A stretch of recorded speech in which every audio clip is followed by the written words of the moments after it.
Hello everybody, my name is Stone. Good morning, good morning. Last video, we talked about customization in the next Halo, and really in Halo in general, but it was what I want to see in the next Halo.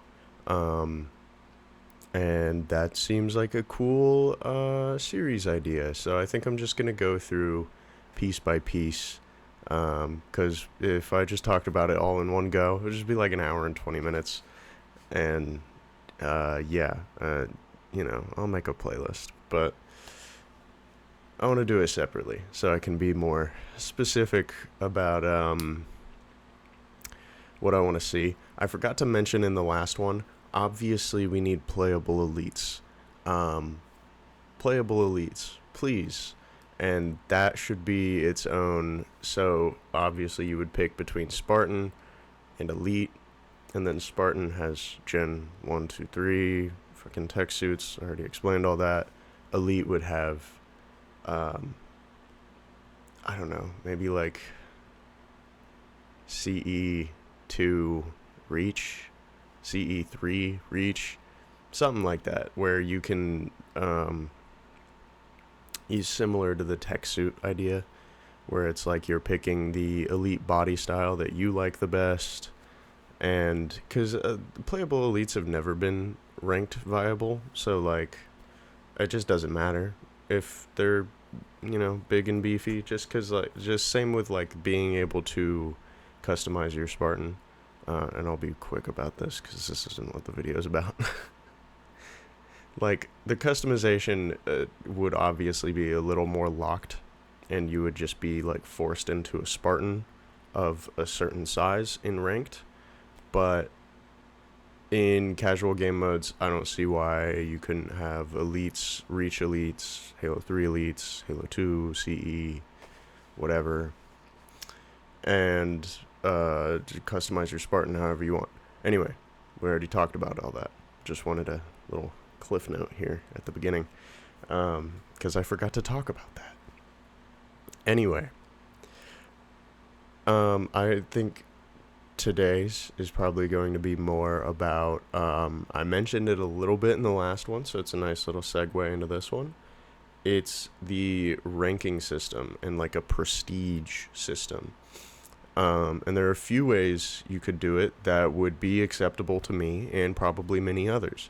The easiest one, the one they've already done, is the way it was done in MCC.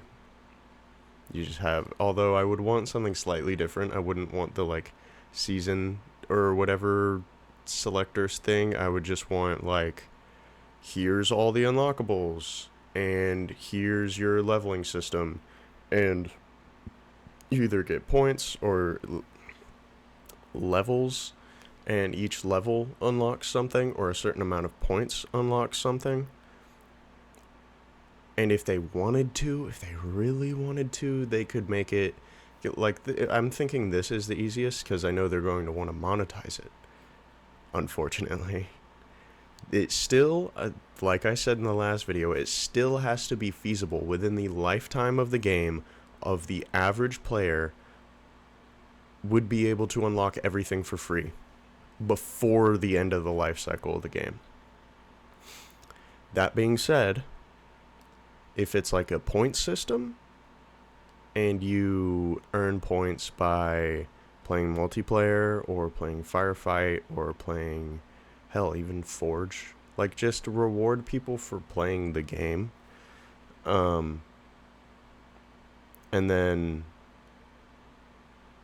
and you could even do like customized like, or like certain specific unlocks for each game mode. Like if you wanted to have like Forge have some really like, you make like one map or you make 5 maps or whatever, and you unlock like recon or some shit, something cool, like how you had to do all kinds of crazy shit or get a code in Halo 3 and everybody thought, even though you just played with a Bungie dev and you got recon. Anyway, it would be cool to have something like that where it's like you have to do some weird specific shit and it's not like, hey, do this and unlock this. You do it and then you're like, oh shit, I unlocked something. That would be cool. Anyway, um, I think mixing like what Reach did, what Call of Duty does slash did with their like Modern Warfare 2, the original, like prestige system, I think would be nice, where you have like 100 something ranks, but then once you reach the top, you could either just keep leveling till it's like your top rank, but you're now level 500 or whatever, or you could prestige and reset not your unlocks, but like your rank, and you hit a new prestige of that rank. It'd be cool. It'd be like, especially if you see the what is it? The player. It's not like report card, but it's like the. I'm thinking after action report and player card, but I can't think of. You know what I'm talking about? The. What the fuck is it called? Oh my god. I can't think of what I'm trying to say, but like your player profile essentially would display like, oh, you're this prestige, and you got to make cool little emblems for each rank, little insignias for each rank. It would be not that hard, and it would be super easy for engagement. Easy. Um, I think Reach did it pretty well. I think if you mixed like what they did in MCC, Reach, and like a little bit of Call of Duty in there, and you got the perfect prestige system to rank up, whether you're playing social or ranked, um, and you unlock everything for free, or you have the option to buy these points and buy whatever the fuck you want. And I think you should also be able to just get whatever pieces you want individually. Maybe you could be locked to tiers, like this is tier 1 prestige items, and you can only get this while you're in this prestige. Like, there's a million ways you could do that. I'm not gonna get too specific into it because that's pretty obvious what I want. I want that in some way, or you could do a more locked system, kind of like more like Modern Warfare 2, where each rank or each challenge. I would also like to see return of challenges. Ooh, that was a good one. I would like to see the return of challenges, um, in some meaningful way. Like, not just like, oh, here's your weekly challenge. I want a giant list of permanent challenges. You can have weekly challenges, you can have daily challenges, monthly, whatever. I don't care.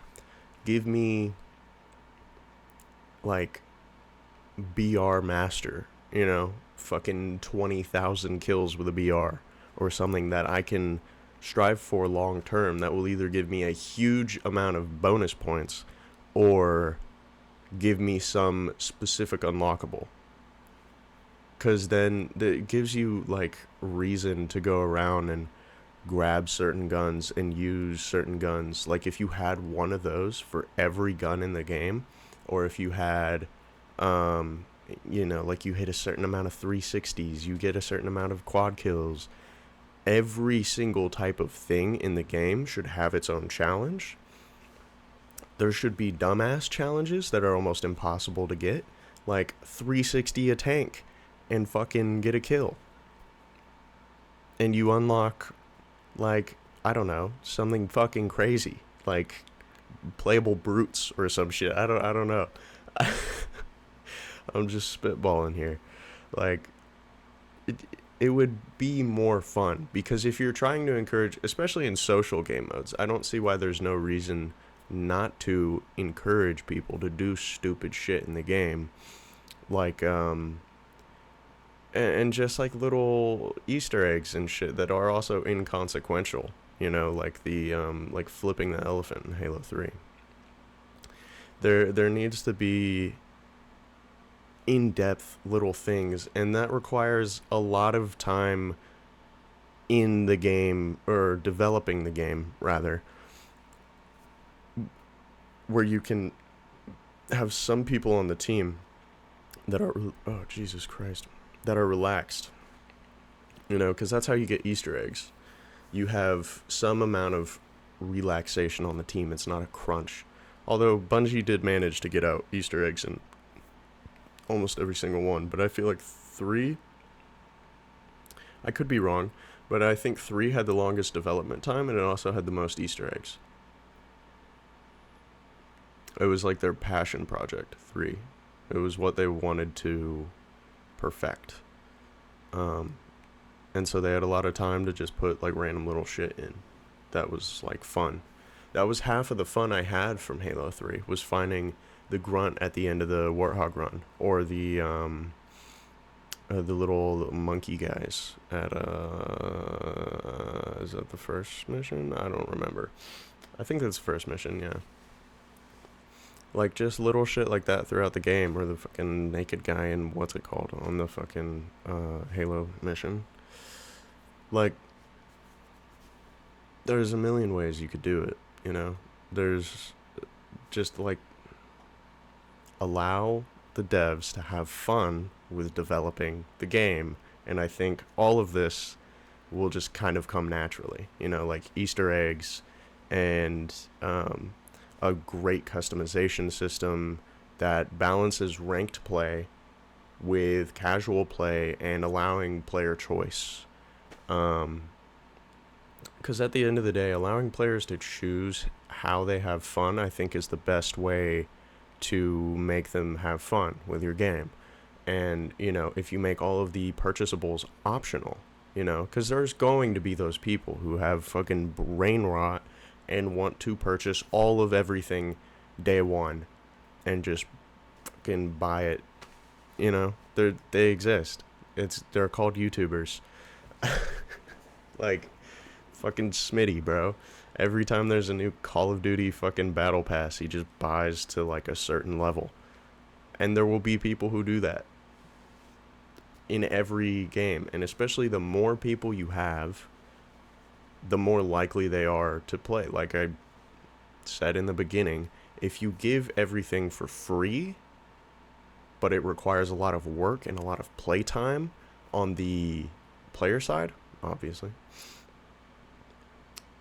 with like a free progression system, but you allow them the option to purchase, it encourages people to purchase rather than forcing them to purchase, which I think is how you get more sales in a free-to-play environment like that. And I'm not the biggest fan of Halo free-to-play multiplayer, but I also am, because more people playing Halo is always a good thing.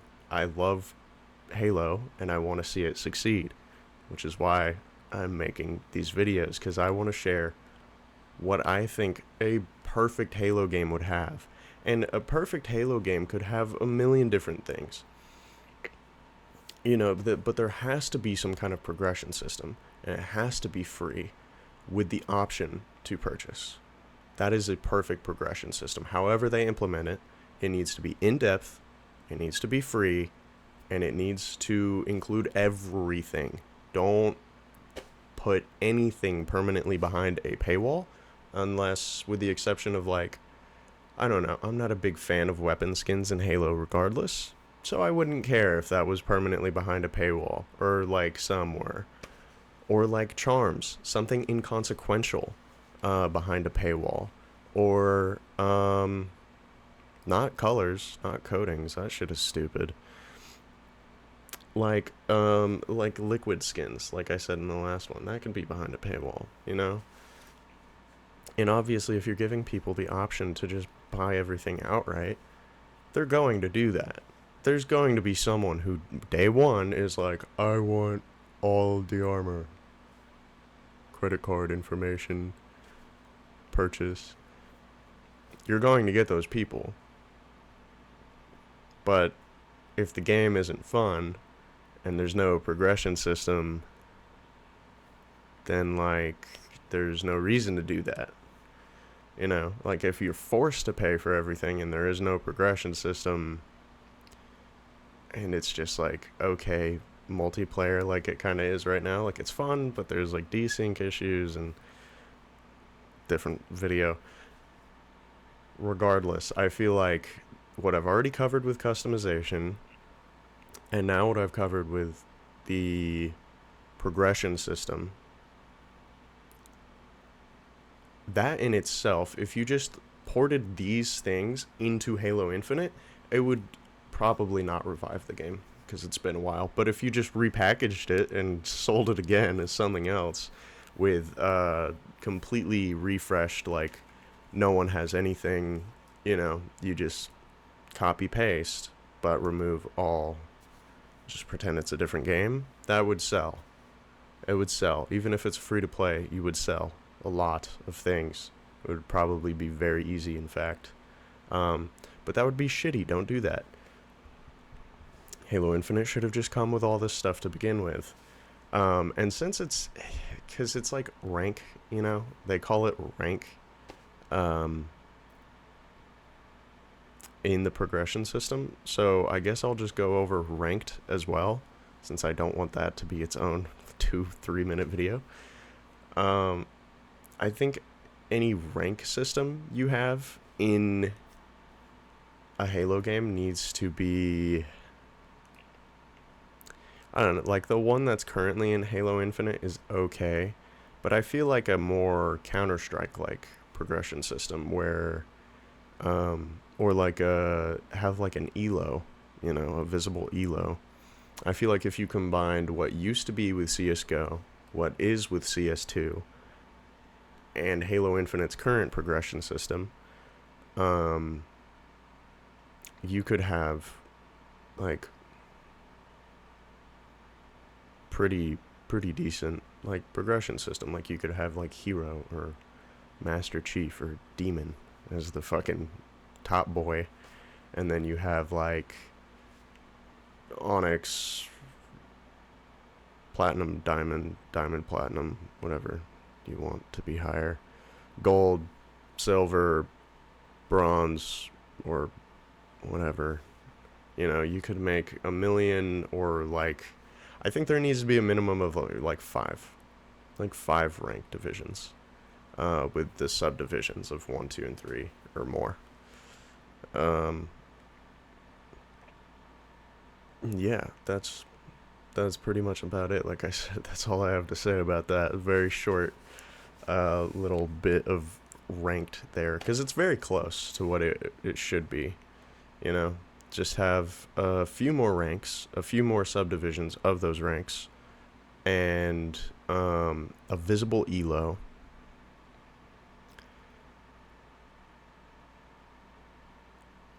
And maybe a ranked big team battle. That would actually be fun. I don't think anyone would take it seriously, so definitely have it a separate playlist, its own separate ranked mode. But I don't see why you wouldn't want that. It's fun. It's more player choice. Like I said, player choice is very important. Anyway, I don't think there's much more to cover within the subject of rank or player progression. Challenges, obviously achievements. There's achievements in every game. Maybe for unlocking all achievements, you could have a specific unlock for that.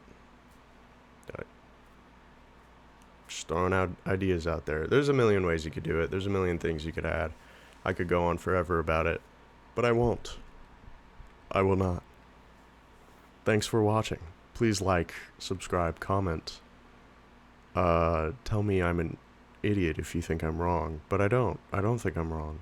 I think you're wrong if you think I'm wrong. Anyway, I'll see you in the next one. Next one will probably be more about multiplayer gameplay. And then I'll probably do one on Forge. Maybe they will be the same one. And then there will be one on campaign. And that should cover everything. Anyway, see ya.